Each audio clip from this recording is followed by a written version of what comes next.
Assalamualaikum warahmatullahi wabarakatuh. Perkenalkan, saya Yunia Sarah, NIM 1804213 dari jurusan Ilmu Administrasi Negara, Fakultas Ilmu Sosial, Universitas Negeri Padang.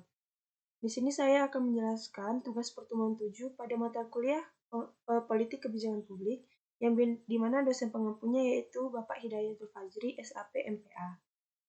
Di sini saya akan menjelaskan contoh kasus yang berjudul Kebijakan Penanganan COVID-19 di Indonesia dilihat dari pendekatan sistem politik David Eston. Yang dimana dalam pendekatan sistem politik David Eston ini adanya lingkungan. Di sini lingkungan yaitu sebagai semua sistem baik sosial maupun fisik. Lalu adanya input. Input terbagi menjadi dua, yaitu tuntutan dan dukungan. Setelah itu adanya proses konversi dari suatu kebijakan. Setelah itu adanya output atau keluaran.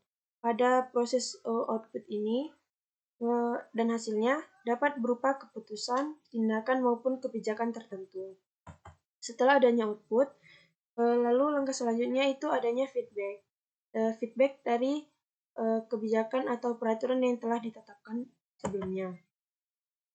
Langsung saja akan saya jelaskan suatu contoh kasus yang berjudul Kebijakan Penanganan COVID-19 di Indonesia dilihat dari pendekatan sistem politik David Eston. Yang pertama-tama dilihat dari input. Dari input ini terdapat dua hal, yaitu tuntutan dan dukungan. Pada tuntutan, dalam penanganan kasus COVID-19 terdapat tuntutan dalam masyarakat, di antaranya yaitu yang pertama, mendapatkan pelayanan kesehatan dari pemerintah, yang kedua, mendapatkan pemberlakuan yang adil dalam penyelenggaraan kekarantinaan kesehatan, yang ketiga, mendapatkan informasi perkembangan kasus COVID-19, serta informasi kekarantinaan kesehatan sebagai upaya pencegahan kasus COVID-19. Dan yang keempat, mendapatkan vaksinasi demi pencegahan tertularnya COVID-19. Lalu, adanya dukungan. Dalam penanganan kasus COVID-19, tidak hanya pemerintah yang ikut serta dalam menanganinya, akan tetapi masyarakat juga harus turut serta dalam penanganan dan penanggulangan kasus COVID-19. Adapun bentuk dukungan yang dilakukan masyarakat ialah dengan mematuhi kebijakan pemerintah terkait pencegahan COVID-19, lalu bagi masyarakat yang mampu ikut serta dalam berdonasi untuk memajukan kesejahteraan masyarakat.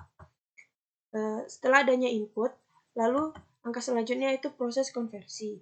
Dengan adanya kasus COVID-19, maka dilakukanlah kekarantinaan kesehatan bagi masyarakat yang terpapar COVID-19 dan ditempatkan di tempat-tempat yang telah disediakan oleh pemerintah, seperti rumah sakit, wisma, dan lain-lain.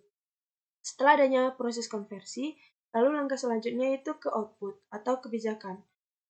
Dengan adanya kasus COVID-19, maka adanya kebijakan pemerintah dalam menangani kasus COVID-19 yang terjadi di Indonesia dengan menerapkan PSBB hingga PPKM, serta kebijakan kampanye massal dengan mensosialisasikan 3M, memakai masker, menjaga jarak, dan mencuci tangan. Setelah adanya output, lalu langkah selanjutnya yaitu ke feedback atau umpan balik. Dari masyarakat terdapat penanganan COVID-19 serta kebijakan-kebijakan yang ditetapkan oleh pemerintah, maka sebagai masyarakat yang baik akan patuh terhadap kebijakan yang telah ditetapkan dengan mengikuti protokol kesehatan, segera menginformasikan ke tenaga kesehatan jika terpapar COVID-19 dan sebagainya demi mensukseskan penanganan COVID-19. Itulah proses dari pendekatan sistem politik David Eston dalam menganalisis suatu kasus, yaitu melalui input, lalu ke proses konversi, lalu ke output, dan ke umpan balik. Begitu seterusnya dalam menganalisis suatu kasus dengan menggunakan pendekatan sistem politik David Eston. Mungkin hanya itulah yang dapat saya sampaikan. Jika ada kesalahan kata atau penjelasan, saya mohon maaf. Lebih dan kurangnya saya akhiri. Assalamualaikum warahmatullahi wabarakatuh.